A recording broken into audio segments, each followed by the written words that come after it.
তৃণমূল ভেঙে খান খান, কালীঘাট তৃণমূল, ঋতব্রত তৃণমূল, আবার এনসিপিআই। প্রাক্তন মুখ্যমন্ত্রী মমতা বন্দ্যোপাধ্যায়ের ভাই স্বপন বন্দ্যোপাধ্যায়, ময়দানে যিনি বাবুন বন্দ্যোপাধ্যায় নামেই পরিচিত, তিনি কি করবেন? বাবুনদা, তৃণমূল তো ভেঙে খান খান হয়ে গেল, আপনি কি করবেন? এই যে কালীঘাট তৃণমূল, ঋতব্রত তৃণমূল, এনসিপিআই, আপনি কি করবেন? কোন দিকে যাচ্ছেন? দেখুন, আমি তো কোনো পার্টির মেম্বার না, আমি তৃণমূলের কোনো এমএলএও না, এমপিও না, কিছুই না। বাট এটুকু বিশ্বাস করি যে একটা সময় সমর্থন ছিলাম, সমর্থন করতাম, তো সমর্থন করতাম, অবশ্যই দিদিকে সমর্থন করতাম, কিন্তু সেই সমর্থন করার পরেও আমার দিকে কেউ ভাবিনি। আমি 1981 সাল থেকে রাজনীতি করেছি, রাজনীতি করেও রাজনীতির কিছু পাইনি। কিন্তু আমি দেখলাম তারপর থেকে 13 বছর ধরে আমি রাজনীতির ময়দান থেকে ছেড়ে দিয়ে নিয়ে ময়দান রাজনীতিতে তো প্রথম থেকেই করতাম, ময়দান রাজনীতিতে একটু বেশি যোগাযোগটা বাড়িয়ে দিলাম। এই মুহূর্তের এই সিচুয়েশনে দেখুন যে পরিস্থিতি চলছে, তৃণমূল বলে কোনো কিছু নেই আমার কাছে, আমি তৃণমূলের সঙ্গে নেই। তৃণমূল দলটাই তো এখন ভেঙে খান খান হয়ে গেছে। আমি তৃণমূলের সঙ্গেই নেই, আমি তৃণমূলের সঙ্গে কোনো পার্টির মেম্বার না, আমি তৃণমূল পার্টির কিছুই না, অথবা আমি তৃণমূলের নামে বলবো কী করে? তাহলে আপনার ভবিষ্যৎ কি? আমার ভবিষ্যৎ একটাই, আমি ভবিষ্যৎ ভেবেছি, নিশ্চয়ই পলিটিক্যালি ছেলে, পলিটিক্সের জন্য তো ভাববই। দেখুন, এক বাড়িতে কেউ আর্জেন্টিনা, কেউ ব্রাজিল, কেউ মোহনবাগান, কেউ ইস্ট বেঙ্গল। তা আমাকেও তো রাজনীতিতে কিছু ভাবতে হবে, রাজনীতির ভাবার সময় এসে গেছে, ভাবার ট্রাক করেছি, খুব শীঘ্রই আপনারা জানতে পারবেন। সেটা কি সর্বভারতীয় কোনো দল? দেখুন, কি দল না দল যখন হবে নিশ্চয়ই আপনারা জানতে পারবেন। এই যে তৃণমূলের এখন এরকম অবস্থা, কালীঘাট তৃণমূল স্পেশালি, এই যে এই সিচুয়েশন, এই সময়ে দিদির কাছে গেছিলেন, কথা বলেছিলেন?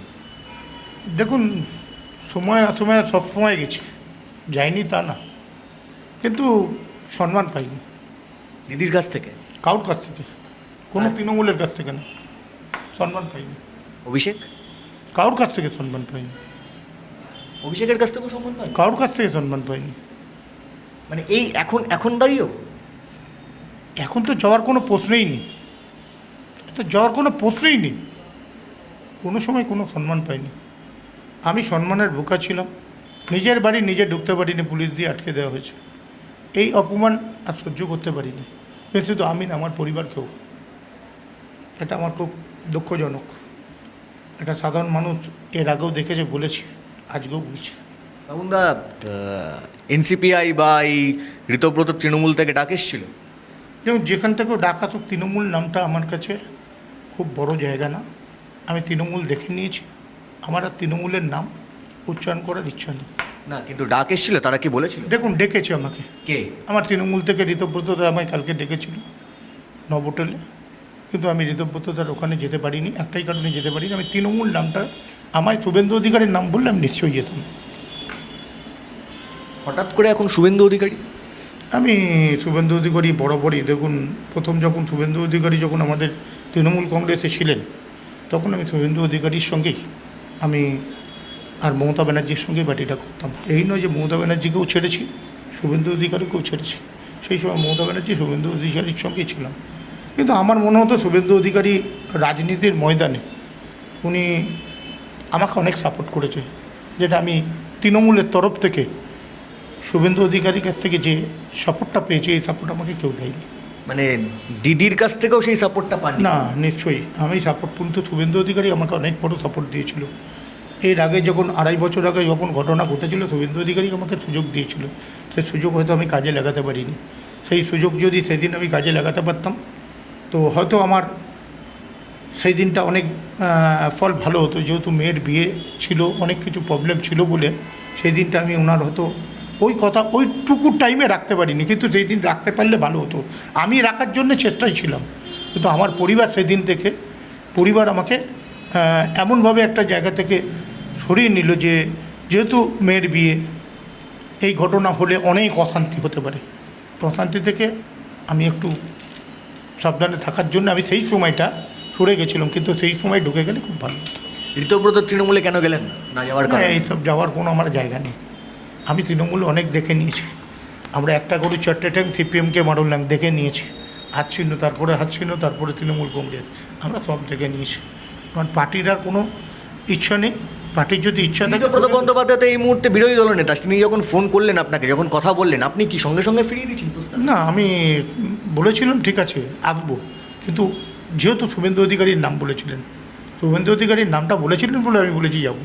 কে বলেছিলেন? ঋতব্রতদা। কি বলেছে? যে শুভেন্দুদা আসবে, শুভেন্দুদাই বলেছে। এই শুভেন্দুদার নামটা বলেছে বলে আমি এগোনোর জন্য চেষ্টা করেছিলাম। যখন শুনলাম শুভেন্দুদারকে নেই, তখন আর ওখানে গিয়ে লাভ নেই, আমি আর যাইনি। তাহলে বাবুনদা, এই মুহূর্তে দাঁড়িয়ে আপনি বেশ কিছু কথা বলছেন রাজনৈতিক আপনার ভবিষ্যৎ প্রসঙ্গে। সরাসরি প্রশ্ন করছি, বিজেপিতে যাচ্ছেন বা যাওয়ার ইচ্ছে আছে? নিশ্চয়ই যাওয়ার ইচ্ছে আছে। ভালো ভালো মানুষদের সঙ্গে, ভালো সরকারের সঙ্গে কাজ করবার ইচ্ছা। ক্রীড়ামন্ত্রী খুব ভালো মানুষ, মুখ্যমন্ত্রী খুব ভালো মানুষ।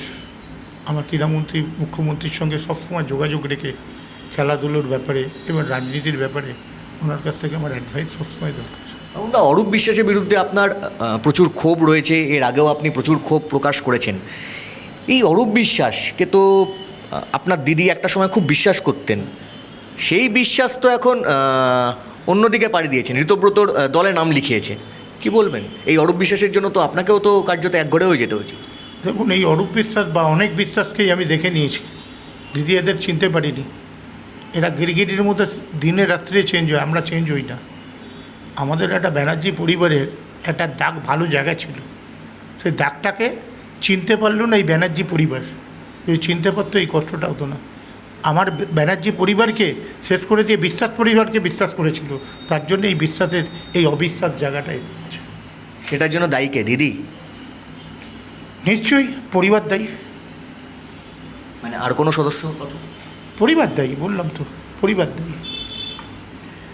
একদমই বাবুন বন্দ্যোপাধ্যায় যেমনটা বলছেন যে ঋতব্রত তৃণমূল থেকে ডাক এসছিল, প্রস্তাব এসছিল, কিন্তু তিনি যাননি। তিনি বলছেন যে তৃণমূলে আর যাবেন না।